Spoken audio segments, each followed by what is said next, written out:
trivial, or they could be quite hazardous. That's why I'm here, you know, to share what information I've learned. Yeah. Now tell me, Lisa, just, you're not scared you didn't vaccinate her? I'm scared, and I'm scared to vaccinate her, which is why I didn't vaccinate her in the first place, and which led me to read about the warnings that are out there.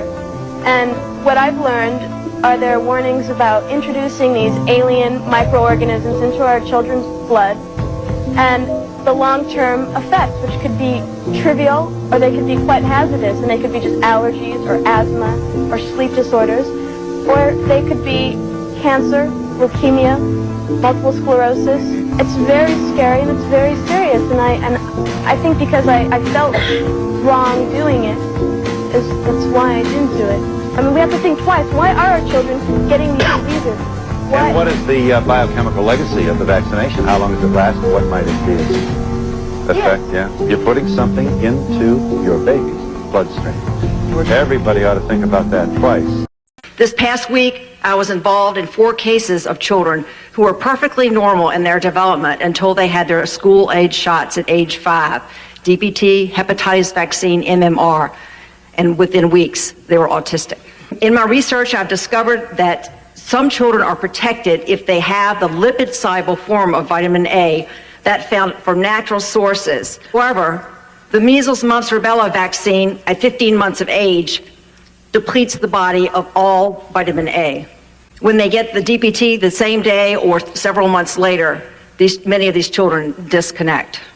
I have also discovered that the measles antibody that the body makes once they're exposed to the measles vaccine cross-reacts with intermediate filaments. Intermediate filaments are the glue that hold the cells that line the gut wall together. So when they get that MMR vaccine, they develop a leaky gut. The loss of the cell-to-cell connection also occurs in the blood-brain barrier and in the cells that surround the bile canicula where toxins are excreted from the body.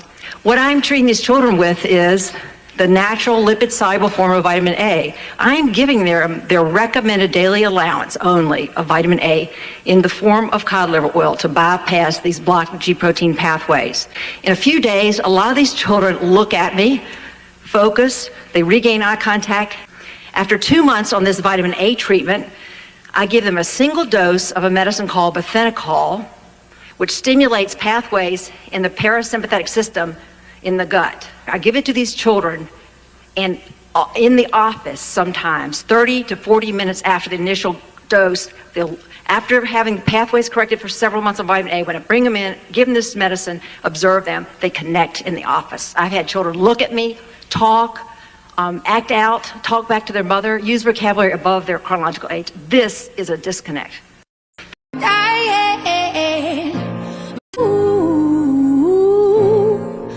On days, and I rise like the day. I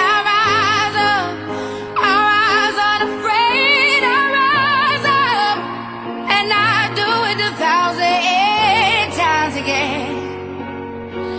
And I rise up, I like the waves. I rise up, in spite of the ache. I rise up, and I do 1,000 times again.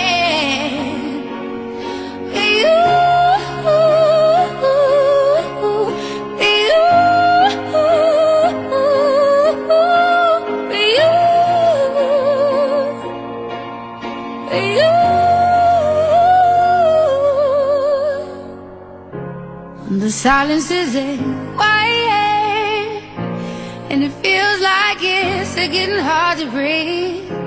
And I know you feel like dying, but I promise we'll take the world to its feet. Move mountains, bring it to its feet.